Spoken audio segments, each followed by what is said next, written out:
Let's talk first about selection of the best cruise altitude for your flight. Choosing the best altitude will maximize your fuel or cost efficiency and will ensure that good speed margins are preserved. When selecting the cruise altitude, a number of considerations must be given attention. The first of these considerations is fuel or cost efficiency. The thrust limit of the engine must also be considered. You must know what altitude the airplane is capable of reaching with the thrust available. You also want to consider maneuver capability, that is, the ability of the airplane to cruise at high altitudes while still maintaining an acceptable operating margin from initial Buffett. For short-distance trips, the cruise altitude will be lower than the altitude which you would select for a longer flight. Finally, it is smart to consider the winds which will be encountered en route. If the wind at your usual cruise altitude will be unfavorable, you might want to select a different altitude if that will give you a better wind. One way to measure flight efficiency is in terms of fuel mileage, that is, the distance the airplane can fly using a given amount of fuel. Higher fuel mileage means less fuel consumed per mile. The altitude which offers the highest fuel mileage is called the optimum altitude. Maximum fuel mileage would of course mean minimum trip fuel. The optimum altitude varies with the airplane's weight. A lighter weight yields a higher optimum altitude. At the beginning of cruise, when the airplane is heavier, the optimum altitude will be lower. As the flight progresses and the airplane weight decreases, the optimum altitude gradually increases. Of course, you cannot usually fly on a climbing path like this. So far, we have defined optimum altitude in terms of cruise fuel mileage, but when considering cost, as we have already defined it in our discussion of cost index, we see a relationship of cost and altitude like this. There's an altitude then for minimum cost, and this altitude will be different from the altitude for maximum fuel mileage. When selecting the econ speed for cruise, the FMC optimum altitude will be the altitude for minimum cost. For other cruise speeds, the FMC optimum altitude will be the altitude for minimum fuel consumption.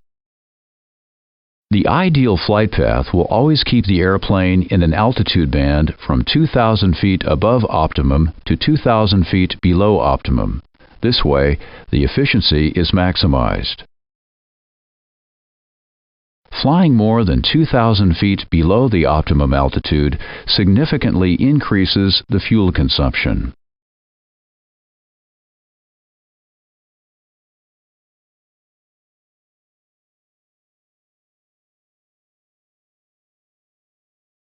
Up to this point, we have been talking about flight at or near to the optimum altitude. Sometimes, however, it is necessary to fly above the optimum altitude, such as when beginning cruise, like this.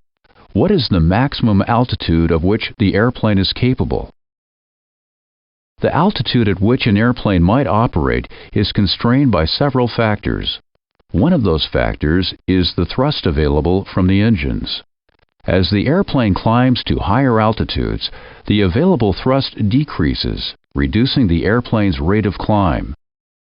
The higher the airplane climbs, the less its margin of speed or altitude to initial Buffett. A pilot should maintain a prudent speed or altitude margin from Buffett. If he fails to do so, then an increase of load on the wings for maneuvering or turbulence could result in Buffett or even, in the extreme case, stall. It is also true that flight above optimum altitude results in reduction in fuel efficiency. For these three reasons, there is a maximum altitude above which cruise should never be planned. Let's look now at how you can determine your optimum and maximum altitudes. For the flight crew on the ground or in flight, the primary source of altitude selection data is the FMC. The FMC provides optimum and maximum altitude information like this. Remember that during econ operations, the optimum altitude calculated by the FMC will result in the minimum total cost for the trip. This accounts for both time and fuel costs. Therefore, this optimum altitude is a function of cost index and airplane weight.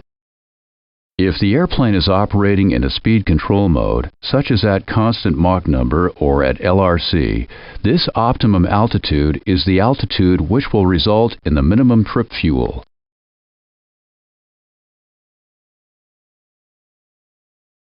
On the ground before flight, the FMC will show you the suggested trip altitude, which will be either the optimum altitude or, for short trips, a lower altitude. In flight, the FMC calculates the best location to make the step climb to minimize the total trip cost. Ideally, you should begin your cruise somewhat above the optimum altitude. You would then cruise at this altitude until the optimum altitude has climbed above your current altitude sufficiently to make a step climb necessary to minimize cost or fuel consumption. As you saw, the FMC also shows the maximum altitude for the current speed or speed mode.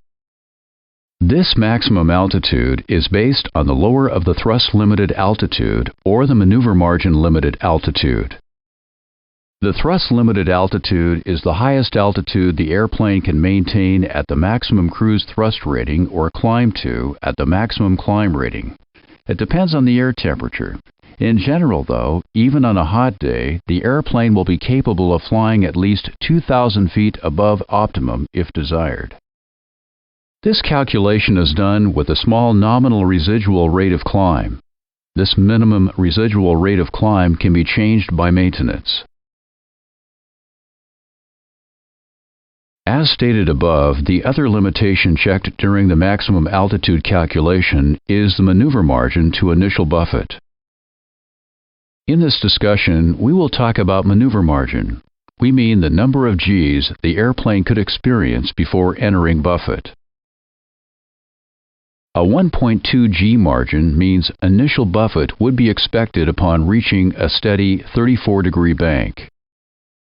The default for airline selected minimum G margin is 1.3 Gs, but this value can be reset by maintenance. The FMC will accept G margins 1.2 to 1.6 Gs for airplanes operated under FAA regulations. For airplanes operating under CAA or JAR rules, the lowest selectable G margin is 1.3 Gs.